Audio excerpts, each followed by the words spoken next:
A seaplane is a powered fixed-wing aircraft capable of taking off and landing on water. Seaplanes that can also take off and land on airfields are in a subclass called amphibian aircraft. Seaplanes and amphibians are usually divided into two categories based on their technological characteristics: floatplanes and flying boats. The latter are generally far larger and can carry far more. These aircraft were sometimes called hydroplanes, but currently, this term applies instead to motor-powered watercraft that use hydrofoils to levitate their main hull above the water when running at speed. Their use gradually tailed off after World War II, partially because of the investments in airports during the war. In the 21st century, seaplanes maintain a few niche uses, such as for dropping water on forest fires, air transport around archipelagos, and access to undeveloped or roadless areas, some of which have numerous freshwater lakes. Types: the word seaplane is used to describe two types of air-water vehicles, the floatplane and the flying boat. A floatplane has slender pontoons, or floats, mounted under the fuselage. Two floats are common, but other configurations are possible. Only the floats of a floatplane normally come into contact with water. The fuselage remains above water. Some small land aircraft can be modified to become floatplanes, and in general, floatplanes are small aircraft. Floatplanes are limited by their inability to handle wave heights typically greater than 12 inches. These floats add to the empty weight of the airplane and to the drag coefficient, resulting in reduced payload capacity, slower rate of climb, and slower cruise speed. In a flying boat, the main source of buoyancy is the fuselage, which acts like a ship's hull in the water because the fuselage's underside has been hydrodynamically shaped to allow water to flow around it. Most flying boats have small floats mounted on their wings to keep them stable. Not all small seaplanes have been floatplanes, but most large seaplanes have been flying boats, with their great weight supported by their hulls. The term seaplane is used by some instead of floatplane. This is the standard British usage. This article treats both flying boats and floatplanes as types of seaplane, in the U.S. fashion. An amphibious aircraft can take off and land both on conventional runways and water. A true seaplane can only take off and land on water. There are amphibious flying boats and amphibious floatplanes, as well as some hybrid designs, for example, floatplanes with retractable floats. Modern production seaplanes are typically light aircraft, amphibious, and of a floatplane design. History = Early pioneers == The Frenchman Alphonse Parr copyright Nord filed the first patent for a flying machine with a boat hull and retractable landing gear in 1876, but Austrian Wilhelm Kress is credited with building the first seaplane, Drachenflieger, in 1898, although its 230-horsepower Daimler engines were inadequate for takeoff, and it later sank when one of its two floats collapsed. On June 6, 1905, Gabriel Voisin took off and landed on the River Seine with a towed kite glider on floats. The first of his unpowered flights was 150 yards. He later built a powered floatplane in partnership with Louis Blas copyright Riot, but the machine was unsuccessful. Other pioneers also attempted to attach floats to aircraft in Britain, Australia, France and the USA. On March 28, 1910, Frenchman Henri Fabre flew the first successful powered seaplane, the Gnome Amiga-powered Hydravion, a trimaran floatplane. Fabre's first successful takeoff and landing by a powered seaplane inspired other aviators, and he designed floats for several other flyers. The first hydro-aeroplane competition was held in Monaco in March 1912, featuring aircraft using floats from Fabre, Curtiss, Teller and Farman. This led to the first scheduled seaplane passenger services, at Aix-les-Bains, using a 5-seat Sanchez Bisa from August 1, 1912. The French Navy ordered its first floatplane in 1912. In 1911 a 12, Frena section Wardenhort constructed the first seaplane with a fuselage forming a hull, using various designs to give hydrodynamic lift to takeoff. Its first successful flight was on April 13, 1912. Throughout 1910 and 1911, American pioneering aviator Glenn Curtiss developed his floatplane into the successful Curtiss Model D land plane, which used a larger central float and sponsons.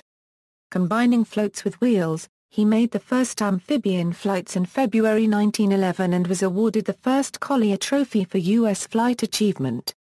From 1912, his experiments with the hulled seaplane resulted in the 1913 Model E and Model F, which he called flying boats.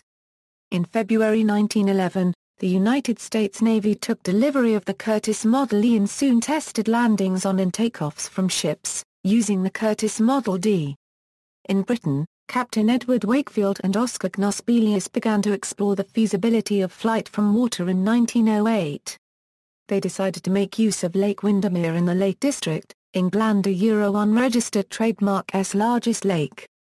The latter's first attempts to fly attracted large crowds, though the aircraft failed to take off and required a redesign of the floats incorporating features of Borica Euro unregistered trademark S successful speedboat hulls.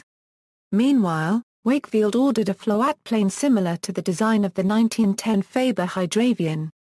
By November 1911, both Knospelius and Wakefield had aircraft capable of flight from water and awaited suitable weather conditions.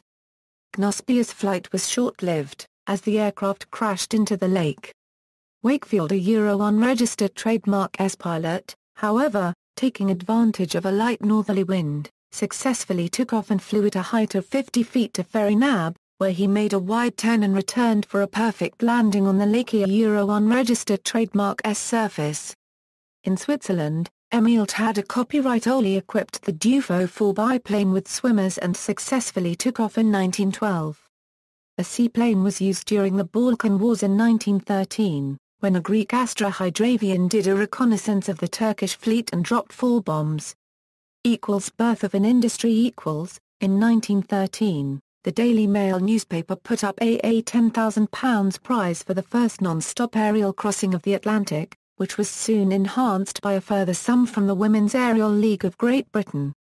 American businessman Rodman Winnemucca became determined that the prize should go to an American aircraft and commissioned the Curtiss Aeroplane and Motor Company to design and build an aircraft capable of making the flight. Curtiss's development of the Flying Fish flying boat in 1913 brought him into contact with John Cyril Porty, a retired Royal Navy lieutenant, aircraft designer and test pilot who was to become an influential British aviation pioneer. Recognizing that many of the early accidents were attributable to a poor understanding of handling while in contact with the water, the pair's efforts went into developing practical hull designs to make the transatlantic crossing possible. The 2 years before World War I's breakout also saw the privately produced pair of Benest 14 biplane flying boats, designed by Thomas W. Benest, initiate the start of the first heavier-than-air airline service anywhere in the world, and the first airline service of any kind at all in the United States. At the same time, the British boat-building firm J. Samuel White of Cowes on the Isle of Wight set up a new aircraft division and produced a flying boat in the United Kingdom. This was displayed at the London Air Show at Olympia in 1913. In that same year, a collaboration between the S.E. Saunders Boatyard of East Cowes and the Sopwith Aviation Company produced the Bat Boat, an aircraft with a contour laminated hull that could operate from land or on water, which today is called an amphibious aircraft. The Bat Boat completed several landings on sea and on land and was duly awarded the Mortimer Singer Prize. It was the first all-British aeroplane capable of making 6 return flights over 5 miles within 5 hours. In the USA, Winnemucca's commission built on Glenn Curtiss's previous development and experience with the Curtiss Model F for the U.S. Navy, which rapidly resulted in the America, designed under Porty's supervision following his study and rearrangement of the flight plan. The aircraft was a conventional biplane design with 2 bay, unstaggered wings of unequal span with 2 pusher inline engines mounted side by side above the fuselage in the interplane gap. Wingtip pontoons were attached directly below the lower wings near their tips. The design resembled Curtiss's earlier flying boats but was built considerably larger so it could carry enough fuel to cover 1,100 miles. The 3 crew members were accommodated in a fully enclosed cabin. Trials of the America began June 23, 1914 with Porty also as chief test pilot. testing soon revealed serious shortcomings in the design. It was underpowered, so the engines were replaced with more powerful tractor engines.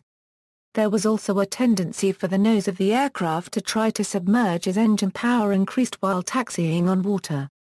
This phenomenon had not been encountered before, since Curtiss's earlier designs had not used such powerful engines nor large fuel cargo loads and so were relatively more buoyant.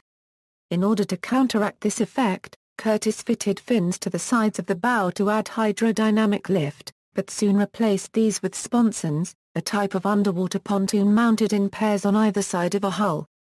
These sponsons and the flared, notched hull would remain a prominent feature of flying boat hull design in the decades to follow.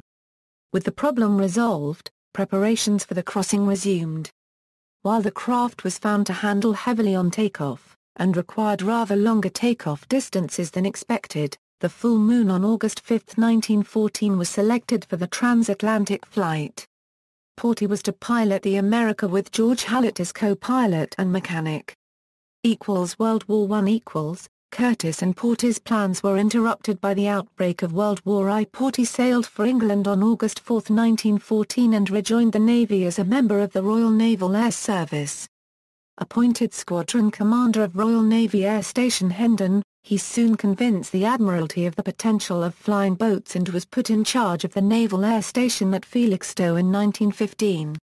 Porty persuaded the Admiralty to commandeer the America and assist a craft from Curtiss. This was followed by an order for 12 more similar aircraft, one Model H2 and the remaining as Model H4s. 4 examples of the latter were assembled in the UK by Saunders. All of these were similar to the design of the America and, indeed, were all referred to as Americas in Royal Navy service. The engines, however, were changed from the underpowered 160 horsepower Curtiss engines to 250 horsepower Rolls-Royce Falcon engines. The initial batch was followed by an order for 50 more. Porty also acquired permission to modify and experiment with the Curtiss aircraft. The Curtiss H4s were soon found to have a number of problems. They were underpowered, their hulls were too weak for sustained operations, and they had poor handling characteristics when afloat or taking off. One flying boat pilot, Major Theodore Douglas Hallam, wrote that they were comic machines, weighing well under 2 tons. With 2 comic engines giving, when they functioned, 180 horsepower. And comic control, being nose-heavy with engines on and tail-heavy in a glide. At Felixstowe, Porty made advances in flying boat design and developed a practical hull design with the distinctive Felixstowe notch. Porty's first design to be implemented in Felixstowe was the Felixstowe Porty Baby, a large, 3-engine biplane flying boat, powered by 1 central pusher and 2 outboard tractor Rolls-Royce Eagle engines. Porty modified an H4 with a new hull whose improved hydrodynamic qualities made taxiing, takeoff and landing much more practical and called it the Felixstowe F1. Porty's innovation of the Felixstowe notch enabled the craft to overcome suction from the water more quickly and break free for flight much more easily. This made operating the craft far safer and more reliable. The notch breakthrough would soon after evolve into a step, with the rear section of the lower hull sharply recessed above the forward lower hull section, and that characteristic became a feature of both flying boat hulls and seaplane floats. The resulting aircraft would be large enough to carry sufficient fuel to fly long distances and could berth alongside ships to take on more fuel. Porty then designed a similar hull for the larger Curtiss H-12 flying boat which, while larger and more capable than the H-4s, shared failings of a weak hull and poor water handling. The combination of the new Porty-designed hull, this time fitted with 2 steps, with the wings of the H-12 and a new tail, and powered by 2 Rolls-Royce Eagle engines, was named the Felixstowe F2 and first flew in July 1916, proving greatly superior to the Curtiss on which it was based. It was used as the basis for all future designs. It entered production as the Felixstowe F2A, being used as a patrol aircraft, with about 100 being completed by the end of World War I. Another 70 were built, and these were followed by 2 F2C, which were built at Felixstowe. In February 1917, the first prototype of the Felixstowe F3 was flown. It was larger and heavier than the F2, giving it greater range and heavier bomb load, but poorer agility. Approximately 100 Felixstowe F3s were produced before the end of the war. The Felixstowe F5 was intended to combine the good qualities of the F2 and F3, with the prototype first flying in May 1918.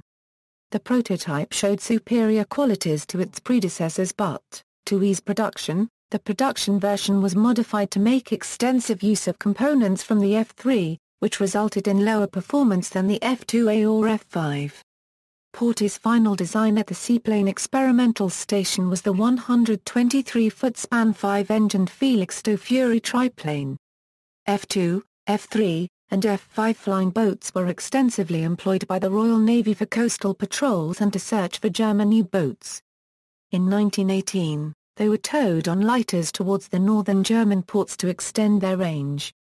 On June 4, 1918, this resulted in 3 F2s engaging in a dogfight with 10 German seaplanes, shooting down 2 confirmed and 4 probables at no loss. As a result of this action, British flying boats were dazzle-painted to aid identification in combat. The Curtiss Aeroplane and Motor Company independently developed its designs into the small Model F, the larger Model K, and the Model C for the U.S. Navy. Curtiss, among others, also built the Felixstowe F5 as the Curtiss F5L, based on the final Porty hull designs and powered by American Liberty engines. Meanwhile, the pioneering flying boat designs of French Section Wadenhort had been steadily developed by the Franco-British Aviation Company into a range of practical craft. Smaller than the Felixstows, several thousand FBAs served with almost all of the Allied forces as reconnaissance craft, patrolling the North Sea, Atlantic and Mediterranean Oceans. In Italy, several seaplanes were developed, starting with the L series and progressing with the M series. The Maquis M5, in particular, was extremely maneuverable and agile and matched the land-based aircraft it had to fight. 244 were built in total. Towards the end of World War I, the aircraft were flown by Italian Navy Aviation, United States Navy and United States Marine Corps airmen. Ensign Charles Hammond won the first Medal of Honor awarded to a United States naval aviator in an M5. The German aircraft manufacturing company Hansa Brandenburg built flying boats starting with the model Hansa Brandenburg GW in 1916, and had a degree of military success with their Hansa Brandenburg W-12 two-seat floatplane fighter the following year, being the primary aircraft flown by Imperial Germany's notable, 13th Victory maritime fighter ace, Friedrich Christiansen. The Austro-Hungarian firm Lohner Worker began building flying boats, starting with the Lohner E in 1914 and the later influential Lohner L version. Between the wars. In September 1919, British company Supermarine started operating the first flying boat service in the world, from Wilston to Le Havre in France, but it was short-lived. A Curtiss NC-4 became the first aircraft to fly across the Atlantic Ocean in 1919, crossing via the Azores. Of the 4 that made the attempt, only 1 completed the flight. In 1923, the first successful commercial flying boat service was introduced, with flights to and from the Channel Islands. The British aviation industry was experiencing rapid growth. The government decided that nationalisation was necessary and ordered 5 aviation companies to merge to form the state-owned Imperial Airways of London. IAL became the international flag-carrying British airline, providing flying boat passenger and mail transport links between Britain and South Africa using aircraft such as the short S-8 Calcutta. In 1928, 4 Supermarine Southampton flying boats of the RAF Far East Flight arrived in Melbourne, Australia. The flight was considered proof that flying boats had evolved to become a reliable means of long-distance transport. In the 1930s, flying boats made it possible to have regular air transport between the US and Europe, opening up new air travel routes to South America, Africa, and Asia. Foynes, Ireland and Botwood, Newfoundland and Labrador were the termini for many early transatlantic flights. In areas where there were no airfields for land-based aircraft, flying boats could stop at small island, river, lake or coastal stations to refuel and resupply. The Pan Am Boeing 314 Clipper planes brought exotic destinations like the Far East within reach of air travelers and came to represent the romance of flight. By 1931, mail from Australia was reaching Britain in just 16 days, or less than half the time taken by sea. In that year, government tenders on both sides of the world invited applications to run new passenger and mail services between the ends of the empire, and Qantas and IAL were successful with a joint bid. A company under combined ownership was then formed, Qantas Empire Airways. The new 10-day service between Rose Bay, New South Wales, and Southampton was such a success with letter writers that before long, the volume of mail was exceeding aircraft storage space. A solution to the problem was found by the British government, who in 1933, had requested aviation manufacturer Short Brothers to design a big new long-range monoplane for use by IAL. Partner Qantas agreed to the initiative and undertook to purchase 6 of the new Short S-23 C-class, or Empire, flying boats. Delivering the mail as quickly as possible generated a lot of competition and some innovative designs. One variant of the Short Empire flying boats was the strange-looking Meyer and Mercury. It was a 4-engined floatplane Mercury fixed on top of Meyer, a heavily modified Short Empire flying boat. The larger Meyer took off, carrying the smaller Mercury loaded to a weight greater than it could take off with. This allowed the Mercury to carry sufficient fuel for a direct transatlantic flight with a mail. Unfortunately, this was of limited usefulness, and the Mercury had to be returned from America by ship. The Mercury did set a number of distance records before in-flight refueling was adopted. Sir Alan Cobham devised a method of in-flight refueling in the 1930s.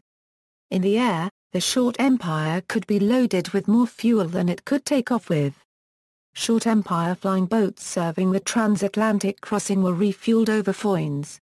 With the extra fuel load, they could make a direct transatlantic flight.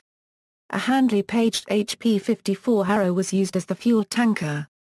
The German Dornier 2X flying boat was noticeably different from its UK and US-built counterparts. It had wing-like protrusions from the fuselage, called sponsons, to stabilize it on the water without the need for wing-mounted outboard floats. This feature was pioneered by Claudius Dornier during World War I on his Dornier RS. I giant flying boat and perfected on the Dornier Wall in 1924. The enormous 2X was powered by 12 engines and carried 170 persons. It flew to America in 1929, crossing the Atlantic via an indirect route. It was the largest flying boat of its time, but was severely underpowered and was limited by a very low operational ceiling. Only 3 were built, with a variety of different engines installed, in an attempt to overcome the lack of power. 2 of these were sold to Italy. World War II. The military value of flying boats was well recognized, and every country bordering on water operated them in a military capacity at the outbreak of the war. They were utilized in various tasks from anti-submarine patrol to air-sea rescue and gunfire spotting for battleships. Aircraft such as the PBM Mariner patrol bomber, PBY Catalina, Short Sunderland, and Grumman Goose recovered downed airmen and operated as scout aircraft over the vast distances of the Pacific Theater and Atlantic. They also sank numerous submarines and found enemy ships. In May 1941, the German battleship Bismarck was discovered by a PBY Catalina flying out of Castle Archdale Flying Boat Base, Lower Loch Earn, Northern Ireland. The largest flying boat of the war was the Blochmann Voss BV 238, which was also the heaviest plane to fly during World War II and the largest aircraft built and flown by any of the Axis powers. In November 1939, IAL was restructured into 3 separate companies, British European Airways, British Overseas Airways Corporation, and British South American Airways, with the change being made official in April 1, 1940. BOAC continued to operate flying boat services from the safer confines of Poole Harbour during wartime, returning to Southampton in 1947. When Italy entered the war in June 1940, the Mediterranean was closed to Allied planes and BOAC and Qantas operated the horseshoe route between Durban and Sydney using Short Empire flying boats. the Martin Company produced the prototype XPB-2M Mars based on their PBM Mariner patrol bomber, with flight tests between 1941 and 1943. The Mars was converted by the Navy into a transport aircraft designated the XPB-2M-1R. Satisfied with the performance, 20 of the modified JRM-1 Mars were ordered. The first, named Hawaii Mars, was delivered in June 1945, but the Navy scaled back their order at the end of World War II, buying only the 5 aircraft which were then on the production line. The 5 Mars were completed, and the last delivered in 1947. Post-war. After World War II, the use of flying boats rapidly declined for several reasons. The ability to land on water became less of an advantage owing to the considerable increase in the number and length of land-based runways during World War II. Further, as the speed and range of land-based aircraft increased, the commercial competitiveness of flying boats diminished. Their design compromised aerodynamic efficiency and speed to accomplish the feat of waterborne takeoff and landing. Competing with new civilian jet aircraft like the de Havilland Comet and Boeing 707 proved impossible. The Hughes H4 Hercules, in development in the U.S. during the war, was even larger than the BV-238, but it did not fly until 1947. The Spruce Goose, as the 180-ton H4 was nicknamed, was the largest flying boat ever to fly. Carried out during Senate hearings into Hughes's use of government funds on its construction, the short hop of about a mile at 70 feet above the water by the Flying Lumber Yard was claimed by Hughes as vindication of his efforts. Cutbacks in expenditure after the war and the disappearance of its intended mission as a transatlantic transport left it no purpose. In 1944, the Royal Air Force began development of a small jet-powered flying boat that it intended to use as an air defense aircraft optimized for the Pacific, where the relatively calm sea conditions made the use of seaplanes easier. By making the aircraft jet-powered, it was possible to design it with a hull rather than making it a floatplane. The Saunders Row Senior A/1 prototype first flew in 1947 and was relatively successful in terms of its performance and handling. However, by the end of the war, carrier-based aircraft were becoming more sophisticated, and the need for the Senior A/1 evaporated. During the Berlin airlift, 10 Sunderlands and 2 Hythes were used to transport goods from Finkenwerder on the Elbe near Hamburg to an isolated Berlin, landing on the Havel Sea beside RAF Gatow until it iced over. The Sunderlands were particularly used for transporting salt, as their airframes were already protected against corrosion from seawater. Transporting salt in standard aircraft risked rapid and severe structural corrosion in the event of a spillage. In addition, 3 Aquila flying boats were used during the airlift. This is the only known operational use of flying boats within Central Europe. The U.S. Navy continued to operate flying boats until the early 1970s. The Navy even attempted to build a jet-powered seaplane bomber, the Martin Seamaster. BOAC ceased flying boat services out of Southampton in November 1950. Bucking the trend, in 1948, Aquila Airways was founded to serve destinations that were still inaccessible to land-based aircraft. This company operated short S-25 and short S-45 flying boats out of Southampton on routes to Madeira, Las Palmas, Lisbon, Jersey, Mallorca, Marseille, Capri, Genoa, Monterey and Santa Margherita. From 1950 to 1957, Aquila also operated a service from Southampton to Edinburgh and Glasgow. The flying boats of Aquila Airways were also chartered for one-off trips, usually to deploy troops where scheduled services did not exist or where there were political considerations. The longest charter, in 1952, was from Southampton to the Falkland Islands. In 1953, the flying boats were chartered for troop deployment trips to Freetown and Lagos, and there was a special trip from Hull to Helsinki to relocate a ship's crew. The airline ceased operations on September 30, 1958. The technically advanced Saunders Row Princess first flew in 1952 and later received a certificate of airworthiness. Despite being the pinnacle of flying boat development, none were sold, though Aquila Airways reportedly attempted to buy them. Of the 3 Princesses that were built, F2 never flew, and all were scrapped in 1967. In the late 1940s, Saunders Row also produced the jet-powered Senior A/1 flying boat fighter, which did not progress beyond flying prototypes. Ansett Australia operated a flying boat service from Rose Bay to Lord Howe Island until 1974, using short Sandringhams. On December 18, 1990, pilot Tom Casey completed the first round-the-world flight in a floatplane with only water landings using a Cessna 206 named Liberty II. Uses and operation. Numerous modern civilian aircraft have a floatplane variant, usually for light-duty transportation to lakes and other remote areas. Most of these are offered as third-party modifications under a supplemental type certificate, although there are several aircraft manufacturers that build floatplanes from scratch, and a few that continue to build flying boats. Many older flying boats remain in service for firefighting duty, and Chalk's Ocean Airways operated a fleet of Grumman Mallards in passenger service until service was suspended after a crash on December 19, 2005, which was linked to maintenance, not to design of the aircraft.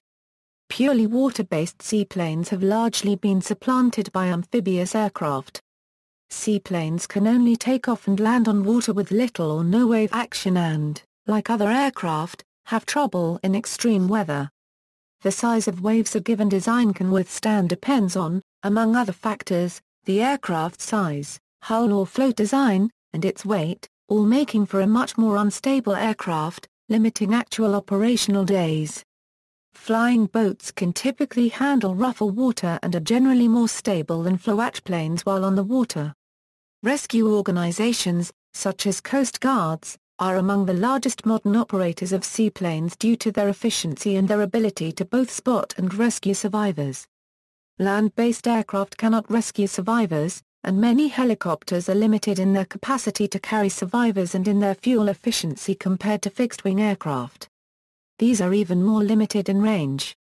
Water aircraft are also often used in remote areas such as the Alaskan and Canadian wilderness, especially in areas with a large number of lakes convenient for takeoff and landing. They may operate on a charter basis, provide scheduled service, or be operated by residents of the area for private, personal use. Seaplanes are used in Greece to connect the many islands to the mainland. In the Western Hemisphere, there are numerous seaplane operators in the Caribbean Sea that offer service within or between island groups. See also: amphibious aircraft, floatplane, flying boat, list of seaplanes and amphibious aircraft, list of seaplane operators, auxiliary cruiser, ground effect vehicle, seaplane tender, IAR 111. References